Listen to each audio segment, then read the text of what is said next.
ধর্ম সংস্থাপনার্থায় সম্ভবামী যুগে যুগে বিনাশ কথাটা ব্যবহার করেছেন। বিনাশ ভাগবত পাঠের মধ্য দিয়ে হবে না, বিনাশ রাসলীলার মধ্য দিয়ে হয় না, বিনাশ নৌকা বিলাসের মধ্য দিয়ে হবে না। বিনাশ কথাটা ব্যবহার করতে গেলে শক্তি শক্তি শক্তি।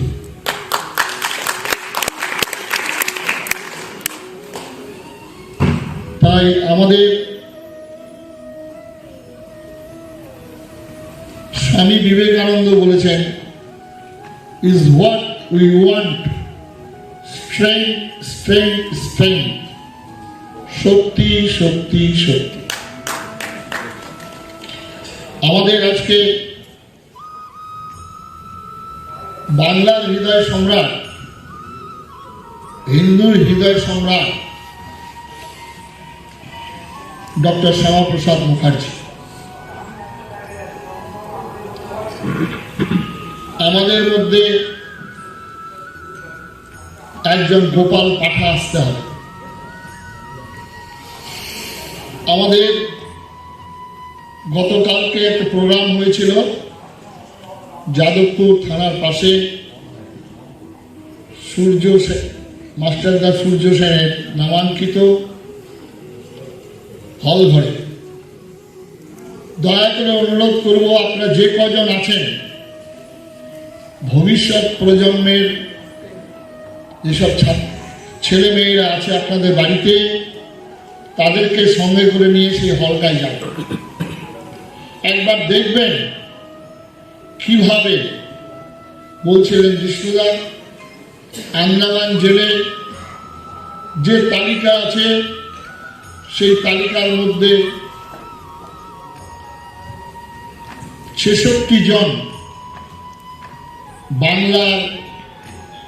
বাঙালি হিন্দু প্রাণ দিয়েছেন। নির্মম অত্যাচার আন্দামান জেলে, সেলুলার জেলে।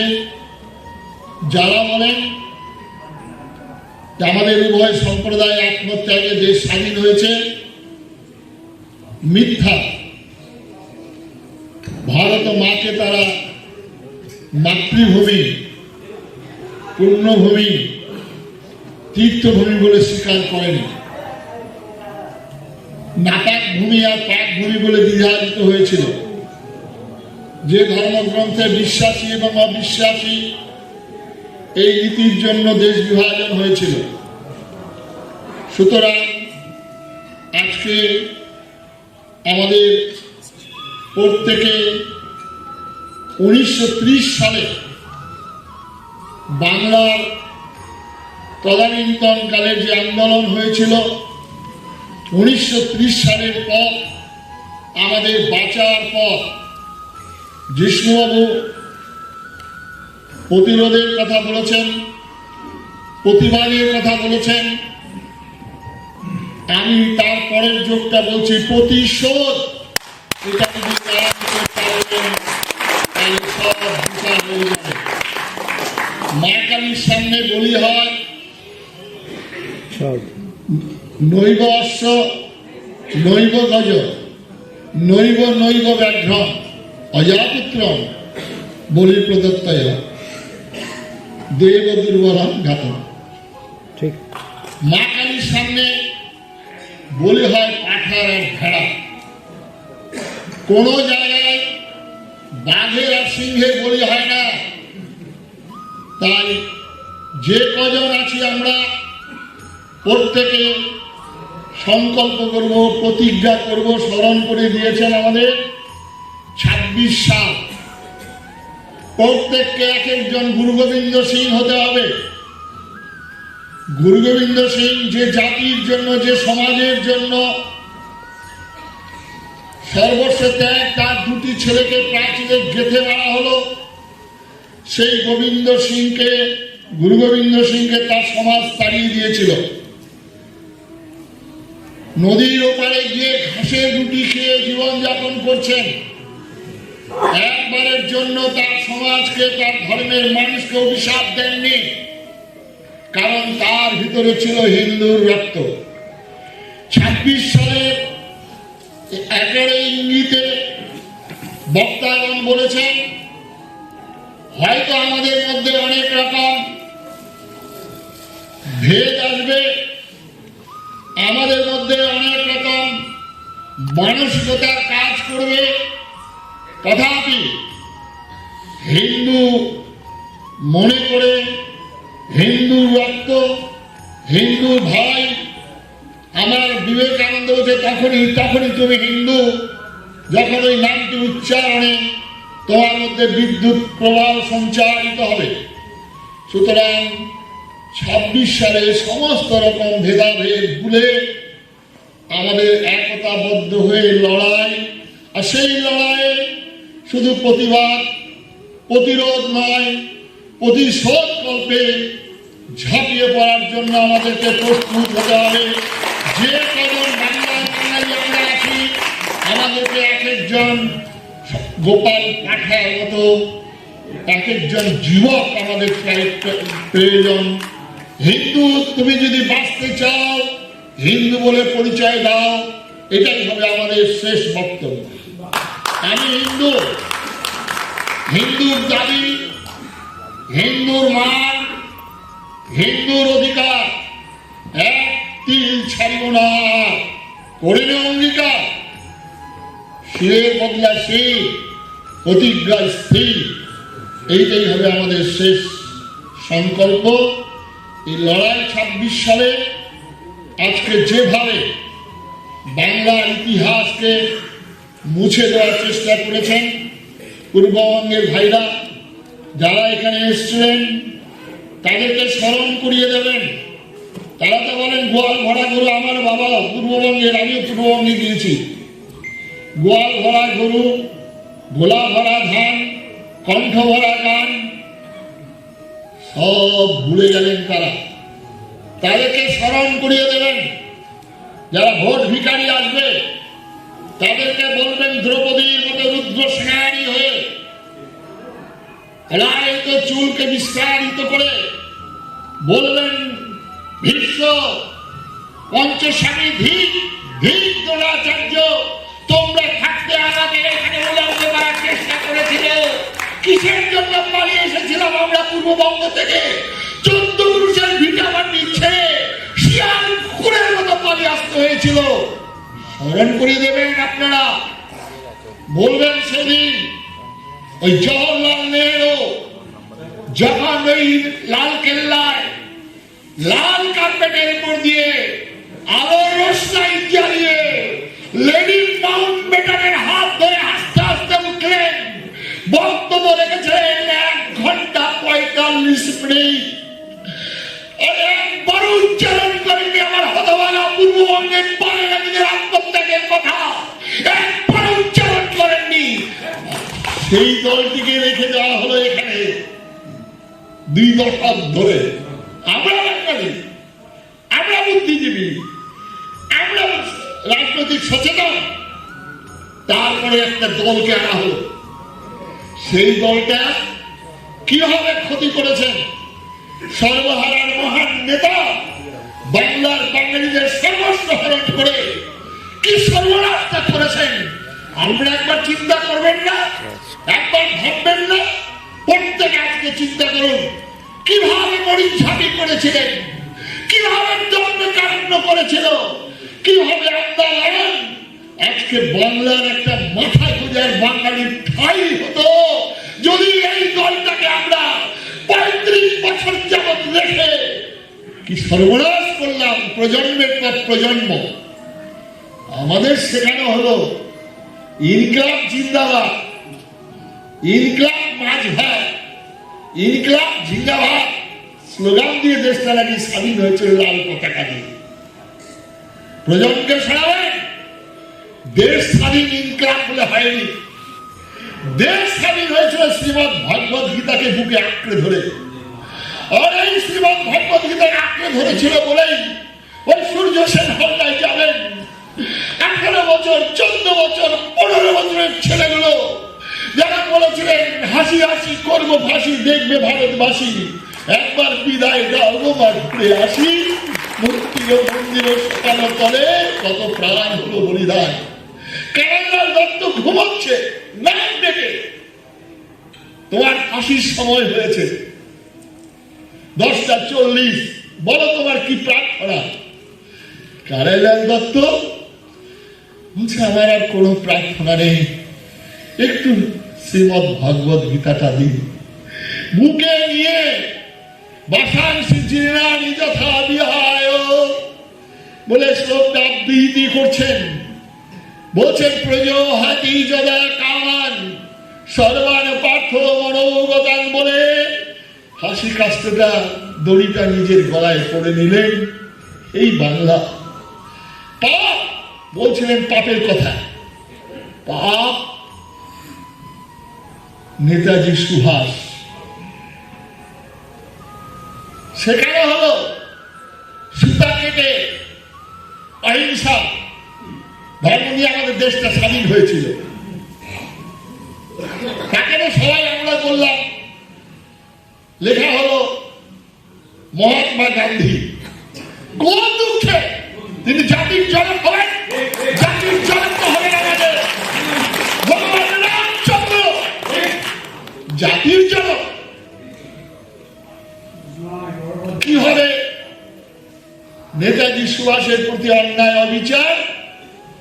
আর সেই নেতাজি যখন এলগিন রোড, আমাদের এখানে সবাই শিক্ষিত মহিলা আছেন, আমাদের ভীষণ পরিচিত ভীষণ ভাবে, এলগিন রোড থেকে বেরিয়ে যাচ্ছে, গাড়িতে উঠলে গাড়ি স্টার্ট করার আগে গাড়ি আবার থেমে গেল। গেলেন, নেমে গেলেন, ঘরে ফিরে গেলেন। তার সর্বক্ষণের জপের মালাটা আর বুকে ছিল তার মাতৃকা দেবীর ফটো, সেটা ছেড়ে এসেছিলেন। বলে এই দুঃসময় আপনি আবার কেন নেমে গেলেন? বললেন ওরে আমার সর্বক্ষণের সাথী জপের মালা আর আমার মাতৃকার ছবি ভুলে এসেছিলাম। এই নেতাজি যখন রেলগুনে বম্পিং হচ্ছে, একটি যুবক আজাদ হিন্দ বাহিনীর তার দেহ থেকে রক্ত বেরিয়ে যাচ্ছে, তাকে নিয়ে যাবেন অভ্যন্তরে। ছেলেটি বলছে তোমরা আমাকে রক্ত দাও, আমি তোমাদের স্বাধীনতা দেব। আমার দেহের সমস্ত রক্ত উজাড় করে দিয়েছি, ভারত মাতা এখন স্বাধীন হবে। নেতাজি ভিতরে গিয়ে দেখছেন তিনি মাতৃকার সামনে ধ্যানস্থ চণ্ডী পাঠ করছেন। দেবী প্রপন্নার্তি হরে প্রসীদ প্রসীদ মাত জগত কিলস্য প্রসীদ বিশ্বেশ্বরী পাহি সোয়ারি দেবী চরাচরস্য। এ হলো নেতাজিকে আমরা বাংলার বাঙালি রাস্তায় রাস্তায় টাইগার কি কুত্তা গাধা টুপি পরিয়ে কিনা মিছিল করেছিলাম, আর তার জন্মদিন জানলাম, মৃত্যু রহস্য আজও জানতে পারলাম। পাপকে ছাড়বে আর ফল ভোগ করতে হবে না। আর একজন বাঙালি, তার কথা না বললেই নয়, শ্যামাপ্রসাদ মুখার্জি, যার জন্য আজকে ঘাসফুল, যার জন্য কাস্তে হাতুড়ি তারা, যার জন্য পদ্ম ফুল, যার জন্য কীর্তন, যার জন্য হোলি উৎসব, যার জন্য সাধু বাবারা কোথায় থাকতো? এই শ্যামাপ্রসাদ মুখার্জি না থাকলে আমরা এই শ্যামাপ্রসাদ মুখার্জিকেও সাম্প্রদায়িক রূপে আখ্যায়িত করা। এই শ্যামাপ্রসাদ মুখার্জির যে আমাদের পশ্চিমবঙ্গের জন্মদিন, সেটা তো সুচতুর উপায়ে একজনকে দিয়ে লেখানো হলো। জন্মদিনটা তো এই দিন নয়। এই শ্যামাপ্রসাদ মুখার্জি এক বিধান, এক নিশান, এক প্রধানের বার্তা নিয়ে যাচ্ছেন কাশ্মীর। সেই কাশ্মীরে কিভাবে তার মৃত্যু রহস্য আজও বাঙালি জানতে পারলাম না। তার জন্মদিন আমরা জানলাম, মৃত্যু রহস্য যখন যার ডেড বডি আসছেন কলকাতায়, তার মা কেঁদে কেঁদে বলছেন, আরে প্রফুল্ল, রে বিধান, তোরা থাকতে আমার শ্যামার মৃত্যু। সেই মায়ের হাত ধরিয়া হঠাৎ করে দিচ্ছেন বাংলা, তাই পাপ বাপকে ছাড়বে না। আর সেই পাপের প্রায়শ্চিত্ত করার জন্য আজকে যে কজন বাঙালি আছি আমরা এখানে হিন্দু, হাতে হাত মিলিয়ে ছাতিতে ছাতি মিলিয়ে আসুন, আমাদের বাঁচার লড়াই।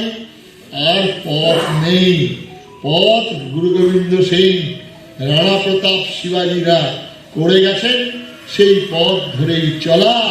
আচার্য স্বামী প্রণবানন্দ বলেছেন, আমার পথ হিন্দু জাতির বাঁচার পথ, তাই হিন্দু হিন্দু হিন্দু। তাই নজরুলও বলেছিলেন, একই বৃন্তে দুটি কুসুম, হিন্দু মুসলমান, মুসলমান না তার নয়নের মনে, হিন্দু তার প্রাণ। কথাটা একবার আপনারা চিন্তা করবেন, আপনারা যারা শিক্ষিত মানুষ আছেন, এর ভাবার্থ মর্মার্থ একবার অনুভব করবেন না, অনুসন্ধান করবেন না কি বলতে চেয়েছিলেন তিনি। এখনই অ্যাক্সিডেন্ট হলো, দেখা গেল চোখ দুটো তার নষ্ট হয়ে গেছে, তার দেহে প্রাণ আছে। আপনারা কি করবেন? তাকে শ্মশানে নিয়ে যাবেন না কবরস্থানে নিয়ে যাবেন? না, তাকে নিয়ে যাবেন হাসপাতালে, কারণ তার দেহে প্রাণ আছে, চোখ দুটো নষ্ট হয়ে যেতে পারে। কিন্তু যদি দেখেন চোখ দুটো ফ্যাল ফ্যাল করে তাকিয়ে রয়েছে, তার দেহে প্রাণ নেই, তাই আপনারা কি করবেন? তাহলে আপনারা শ্মশানে নিয়ে যাবেন, হিন্দুরা মুসলিমরা হলে নিয়ে যাবেন কবরে, কারণ তার দেহে প্রাণ নেই। নজরুল কত বড় দূরদৃষ্টি সম্পূর্ণ। যারা নয়নের মণি নিয়ে নাচানাচি করছেন, নয়নের মণি না থাকলেও নয়নের মণি আমদানি করা যাবে। যদি প্রাণ না থাকে তাহলে ভারতবর্ষ থাকবে না। তাই হিন্দু, তাই তিনি বলছেন হিন্দু তার প্রাণ। তাই স্বামী বিবেকানন্দ বলেছেন, I am proud call myself Hindu. তাই আচার্য স্বামী প্রণবানন্দজি মহারাজ বলেছিলেন, আমি হিন্দুকে হিন্দু নামে ডাক দিতে চাই। ভারত আবার জাগবে, আবার উঠবে, আবার জগৎগুরুরা আসনে প্রবেশন করবে। ধ্বংসের বার্তা লইয়া নয়, চৈতন্যের শক্তি লইয়া দেশ যাবে। ভারত গৈরিকদের সহায়ে জাগবে। তাই ভারতবর্ষের এতগুলি রাজ্যের বৃহত্তম জনসংখ্যা রাজ্যে গৈরিক পতাকা পথ পথ করে উঠছে। সুতরাং আসুন আমরা নিজেকে হিন্দু পরিচয় দিয়ে, হিন্দুত্বের আদর্শকে গ্রহণ করে তন মন ধন দিয়ে আমরা হিন্দু হব। আর সেই হিন্দুর পথে বাধা যদি আসে, সেই বাধা আমাকে 1930 সাল, জেনে রাখবেন 1930 সাল, যারা বলে জনসংগঠন করে হয়েছিল, জনসংগঠন করে হয়নি। বিক্ষিপ্ত ভাবে বিনয় বাদল, দীনেশ ক্ষুদিরাম যারা লড়াই করেছিলেন, যারা বাংলার বুকে আজকে রাইটার্স বিল্ডিং এর অলিন্দে যারা লড়াই করেছিলেন, যারা গুইবালার নদীর তীরে দীনেশ বাদল বিনয়ের লড়াই, সেই লড়াইয়ে ভীত হয়ে পালিয়ে যেতে বাধ্য হয়েছিলেন ব্রিটিশ। সুতরাং 1930 সালের পথ বেছে নিতে হবে। আর এই পথের শত্রু যে আবার বাধা দিবে, ঋষি বঙ্কিমচন্দ্র বলেছিলেন, হিন্দুর দুর্গতি মূলে হিন্দু। তাই আমার এই শত্রু অন্য ধর্মের মানুষের থেকে আমার ধর্মের মানুষ, যারা এই পথে বিরোধিতা করবে, যারা হিন্দুত্বের বিরোধিতা করবে, যারা ভারত সংস্কৃতির বিরোধিতা করবে, যারা সনাতনের বিরোধিতা করবে, তাদেরকে 1930 সালের পথ বেছে নিতে হবে, তাদেরকে আমাদের নিঃসন্দেহ হতে হবে। সুতরাং আসুন আমরা প্রত্যেকে বলুন, হিন্দু তুমি যদি বাঁচতে চাও, হিন্দু বলে পরিচয় দাও, এছাড়া আর কোনো পথ নেই, আর কোনো পথ নেই। শুধু ফুলে নয়নে জলে কাকতি মিনতি গানে পূজা নেব না করিবা।